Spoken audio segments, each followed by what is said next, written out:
तब्दीली कोई नहीं हो रही इस वक्त। कोई नहीं हो नथिंग व्हिच विल हैपन। ये गवर्नमेंट बिल्कुल स्टेडी ओके जा रही है। Let it work on it. अगर तो आपने इस मुल्क को चलाना है ना, ये जो गवर्नमेंट डरी हुई हम्म है, वो यार इसको हम्म इसको किस चीज का डर है? ये एक आदमी से हम्म जो जेल में है उससे डरे हुए हैं यार। खुदा के लिए, आप क्यों डरते हैं? आप फ्रंट फुट पे खेलो। फ्रंट फुट पे वो जेल में बैठ के खेल रहा है वो। आप बाहर होके आप बैक फुट पे जा रहे हो। जलसा कर रहा है, जलसे बंद कर दो। बंदे अरेस्ट कर रहे हैं, बंदे अरेस्ट कर दो। That is not what democracy is. मैं तो कह रहा हूं, ये आर्ट को भी जो करेंगे करेंगे, करने दो।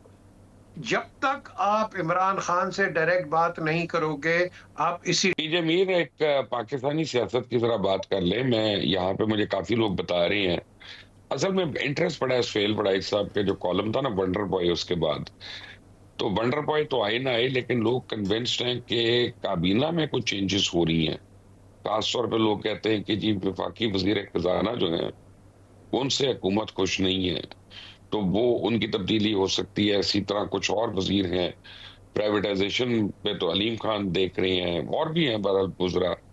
लोग कह रहे हैं कि जी अगले चंद दिनों में काबीना में तब्दीलियां होने वाली हैं, वफाक में भी और पंजाब में भी।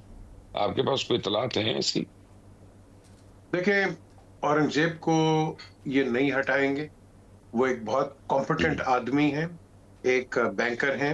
He understands economy. और ठीक है, लॉन्ग टर्म एक प्रोजेक्ट है ये। ओवरनाइट जो मर्जी आ जाएगा वो उसको कन्वर्ट नहीं कर सकता है। यस, ये बातें चली थी हम्म शुरू के अंदर, and he nearly resigned at one point, लेकिन रोका गया। हम्म अब ये जो बात रूमर चल रही है, हाँ जी उनको वजीर खजाना को हटा देंगे, अलीम खान के साथ में भी कुछ डिफरेंसेस आ जाएं, आई डोंट नो। क्या आसिफ हम्म जरदारी उन पे कुछ डिफरेंट कुछ कुछ प्रेशर डालेंगे बिकॉज ऑफ वन और two incidents? We don't know. लेकिन as far as the finance hmm minister is concern, देखो वो अब आपको कह रहा है कि वो पाकिस्तान का जीडीपी 4.2% पे उसका टारगेट है। अब 4.2% हम्म पे अगर वो लेके आता है तो that is a good achievement. Hmm that is a good target. I लेकिन क्या, again, with these rumors going on, क्या will it take place? I don't think so. I don't think इस तरह की कोई हम्म बात है। देखें, बात सुने, अगर तो आपने इस मुल्क को चलाना है ना, ये जो गवर्नमेंट डरी हुई हम्म है, वो यार इसको हम्म इसको किस चीज का डर है? ये एक आदमी से हम्म जो जेल में है उससे डरे हुए हैं यार। खुदा के लिए, आप क्यों डरते हैं? आप फ्रंट फुट पे खेलो। फ्रंट फुट पे वो जेल में बैठ के खेल रहा है वो। आप बाहर होके अब आप बैक फुट पे जा रहे हो। जलसा कर रहा है, जलसे बंद कर दो। बंदे अरेस्ट कर रहे हैं, बंदे अरेस्ट कर दो। That is not what democracy is. मैं तो कह रहा हूं, ये आर्ट को भी जो करेंगे करेंगे, करने दो। जब तक आप इमरान खान से डायरेक्ट बात नहीं करोगे, आप इसी डिलेमे में छोड़े यार और अपना ये टेंटर हूक्स बातें, पे एक रहोगे। मिनट अपना पीछे, मैं इन बातों को नहीं एग्री करता। कोई डेमोक्रेसी वगैरह नहीं। मैंने अमेरिका में देखा यार, यहाँ पे जो सब पुलिस कोठरी होती है, फकर मैं यहाँ ह्यूमन राइट ऑर्गेनाइजेशंस को बंद करके रखा हुआ है इन्होंने। खुदा के लिए मेरा मुंह ना खुलवाना, ये ना हो कि मुझे एयरपोर्ट भी रोक लें यहाँ पे, क्योंकि यहाँ पे भी कोई डेमोक्रेसी नहीं है। बर्तानिया में बिल्कुल। स्वाद खट्टा, आपके बर्तानिया में डेमोक्रेसी है। लोग तड़प रहे हैं, एनएचएस कोलैप्स कर गया, लोग तड़प रहे हैं, पुलिस क्राइम जो है वो इतना बढ़ गया। ये बातें हैं करने की। मुझे सिर्फ ये ये ठीक बताएं, है, क्या ये काबीना में तब्दीलियां हो रही हैं कि आई नहीं हो रही? I totally agree. As far आप इसको डेमोक्रेसी को चेंज कर देना, इसको आप कर दें डेमोक्रेसी। ठीक है, डेमोक्रेसी है, नहीं नहीं बट करनी, हमने एटलीस्ट नहीं करनी, डेमोक्रेसी तो हमने है। नहीं करनी यार। हमारा जो दिल करता है हम उसको कह रहे हैं, उसको छोड़ दें, लेट्स मूव अहेड। क्या इसमें तब्दीली हो रही है? नहीं, ये तब्दीली कोई नहीं हो रही इस वक्त। कोई नहीं हो नथिंग रही व्हिच विल हैपन। ये गवर्नमेंट बिल्कुल स्टेडी ओके जा रही है। Let it work on it.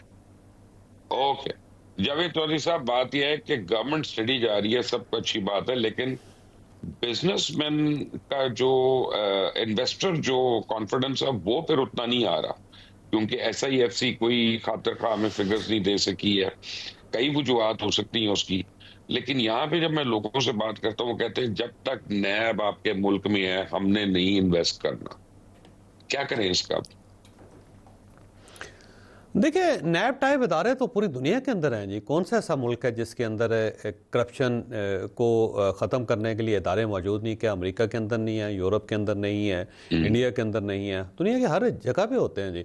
अगर आप इन हम्म इदारों को ख़त्म कर देंगे तो टोटल फिर तो नंग धड़ंग है ना जी। फिर तो कोई आदमी भी एक हाउसिंग सोसाइटी बनाएगा और उसके पास 200 कनाल ज़मीन होगी, वो को 20,000 कनाल प्लाट बेचेगा, 20,000 कनाल के, और उसके बाद निकल जाएगा। तो आपने रोकना तो है, या फिर टेंडर होंगे और वो सारे पैसे जो होंगे वो किसी ड्राइवर के खाते में चले जाएंगे, जिस तरह कोस्टांट स्कैंडल आया है। तो आपने रोकना तो है ना जी उनको। लेकिन अब नैब जो है, मेरा ख्याल तो ये है कि पिछले 5 साल के अंदर इन्होंने किसी बिजनेसमैन को गिरफ्तार नहीं किया। आप देख लें, कोई अगर बिजनेसमैन इस वक्त गिरफ्तार है तो मुझे बताएं। कोई नहीं, बिजनेसमैन गिरफ्तार बिजनेसमैन नहीं नहीं है, होता, ना कोई लेकिन इंडस्ट्रियलिस्ट गिरफ्तार है, ना कोई ब्यूरोक्रेट हो बिजनेसमैन। जाता ना जिसने डिसीजन लेना है, तो ब्यूरोक्रेट को डिसीजन ही नहीं लेता। नहीं सर, मसला ये है कि अगर ब्यूरोक्रेट ऐसे एक ऐसा मैनिपुलेटेड किस्म का डिसीजन लेगा तो उसको रोकना तो है ना जी किसी ने। कि आप ये समझते हैं कि उसको फ्री हैंड दे दिया जाए क्योंकि उसने सीएसएस कर लिया था, उसकी अंग्रेज़ी अच्छी थी और उसने एक पेपर दिया, और पेपर एक इम्तहान पास करने के बाद उसके हाथ में आपने सब कुछ पकड़ा दिया। वो किसी इदारे को बंद कर दे, किसी को खोल दे, कोई खरबों रुपए एक अकाउंट से निकाल के दूसरे अकाउंट में डाल दे। तो सर ऐसा चेक एंड बैलेंस तो पूरी दुनिया के अंदर है। ऐसा नहीं हो सकता। कोई ऐसा मुल्क बताएं जिसके अंदर ब्यूरोक्रेसी बेमुहार है, उसके पास मुकम्मल इंडिपेंडेंस है कि जो चाहे वो कर ले। कोई एक मुल्क बता दें आप मुझे कि जहाँ पे है। नहीं सर, मैकेनिज्म, सर्टन मैकेनिज्म है ना जी, मैकेनिज्म तो होंगे और उसी के तहत मुल्क चलेगा। अगर आप ये कहते हैं कि ठीक है इसको खोल दें तो खोल दें, फिर क्या फ़र्क पड़ता है फिर उसमें। और आप देख लें जो इसके साथ कोई ताल्लुक नहीं सर ग्रोथ के साथ। अगर आप इस वक्त भी देखें तो 20 जो कंपनियां हैं या टॉप 100 कंपनीज हैं जो पाकिस्तान के अंदर स्टॉक एक्सचेंज के अंदर लिस्टेड हैं, जो इसको 100 इंडेक्स कहा जाता है, वो तो रोज़ दिन रात तरक्की कर रही हैं। उसके अंदर वो अगर उनके पास करोड़ों पैसे रुपए थे तो वो अरबों में हो गए, अरबों थे तो खरबों में हो गए हुए हैं। आप उनका रेवेन्यू तो देखें ना जी। वो टॉप 100 कंपनीज है ना जिसकी वजह से 1,80,000 पे जाके स्टॉक एक्सचेंज है। तो इन कंपनीज को किसने रोक लिया?